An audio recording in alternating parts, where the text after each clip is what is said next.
네, 여러분 안녕하십니까, 소종섭입니다. 이슈픽, 매일매일 그날그날의 핵심 이슈 하나를 선정해서 그걸 아주 쉽게 짧게 요약해드리는 이슈픽을 오늘부터 시작합니다. 오늘은 윤석열 대통령의 체포영장 2차 집행을 앞두고 균열 조짐을 보이고 있는 경호처와 관련된 얘기를 좀 드리려고 합니다.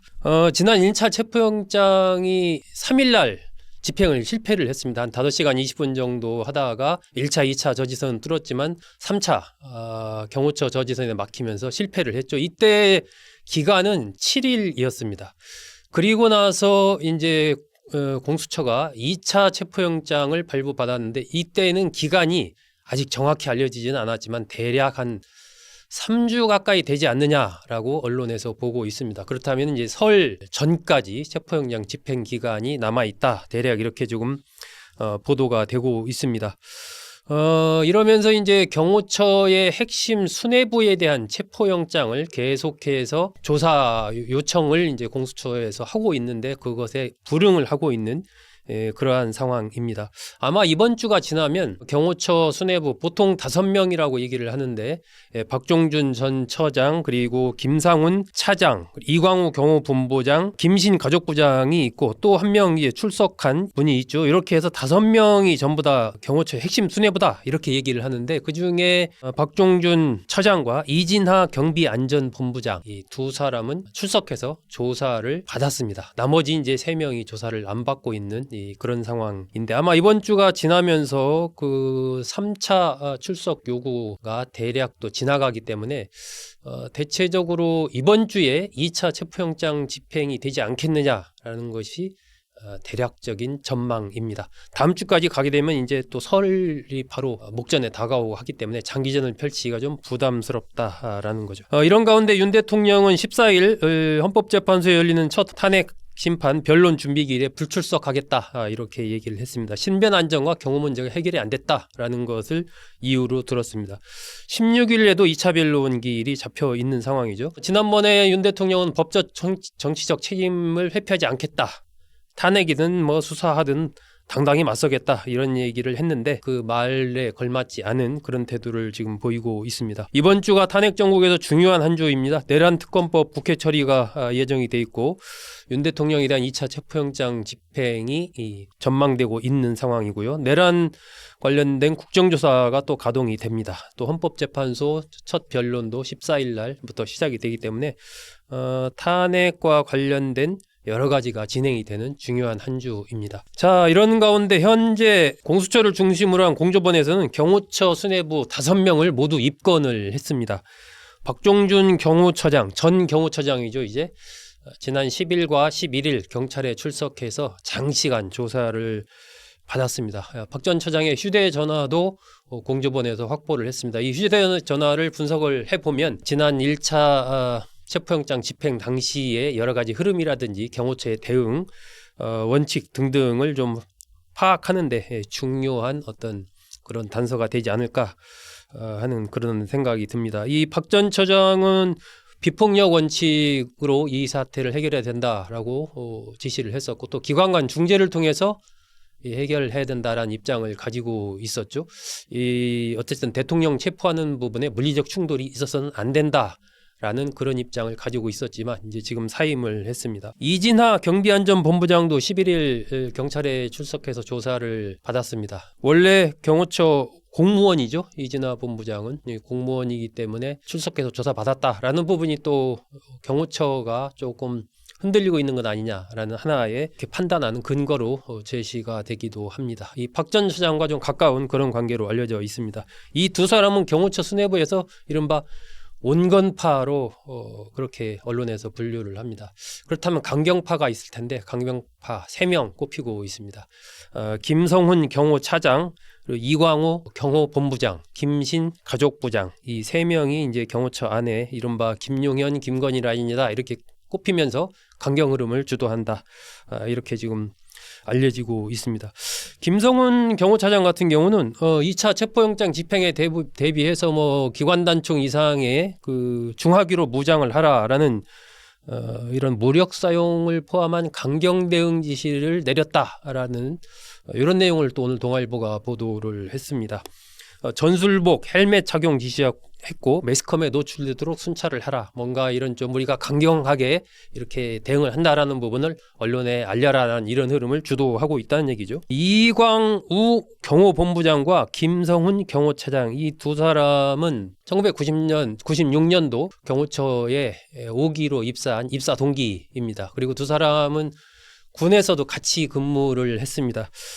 김성훈 차장이 당시에도 선임이었고 나이도 2살 많기 때문에 두 사람 관계가 아주 남다른 걸로 알려지고 있고 현재 이 두 사람이 중심이 돼서 경호처의 강경한 대응 흐름을 주도를 하고 있는 겁니다. 거기에 이제 김신 가족부장까지 이렇게 포함이 돼 있는 거죠. 이 경호처에 어떤 균열이 생겼다라는 부분을 얘기하는 것이 첫 번째는 이런 식으로 이제 박종준 전 처장과 이진아 본부장은 경찰 조사를 받았다라는 거죠. 경호처 수뇌부 5명 중에 2명은 경찰 조사를 받았다.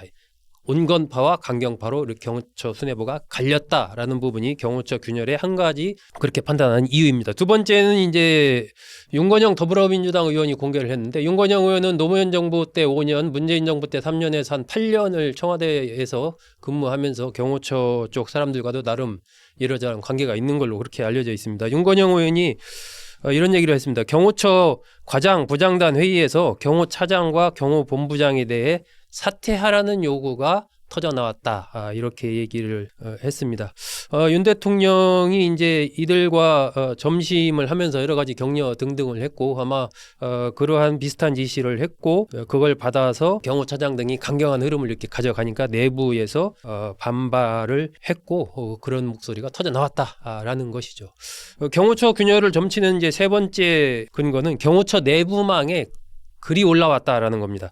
체포영장 집행을 막으면 위법에 해당할 수 있다라는 A4 용지 3장 분량 한 글자 수로 한 3,000자 분량의 글을 어떤 경호처 내부 직원이 올린 겁니다. 수사기관의 영장 집행은 경호 대상자의 생명, 신체에 대한 위해라고 보기 어렵기 때문에 이에 응해야 한다라는 그런 내용의 글이었다고 합니다.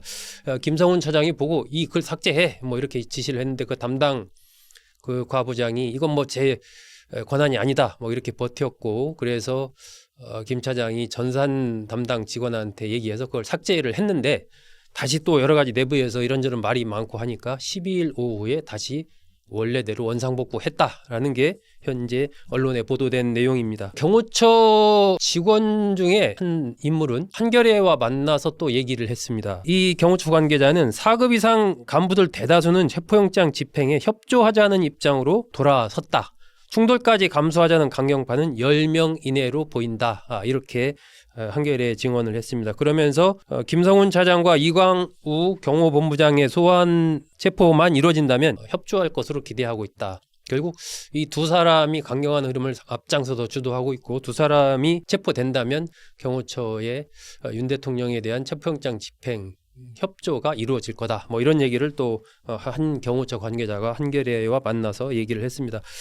경호처는 뭐 이러저러한 현재 뭐 그 경호처의 균열이 일고 있다라는 등등 이런 얘기에 대해서 확인해 줄 수 없다라는 입장을 밝혔습니다. 이 김성훈 차장 현재 뭐 4일, 8일, 11일 세 차례 소환 요구 조사에 응하지 않아서 체포영장이 신청된 상태고요. 이광우 본부장에게도 오늘 세 번째 13일 소환 통보가 갔습니다. 아마 요것이 또 오늘 안 나올 가능성이 뭐 크다고 봐야 되겠죠. 그렇다면 역시 마찬가지로 체포영장 신청이 이루어지지 않을까 이렇게 예상이 됩니다.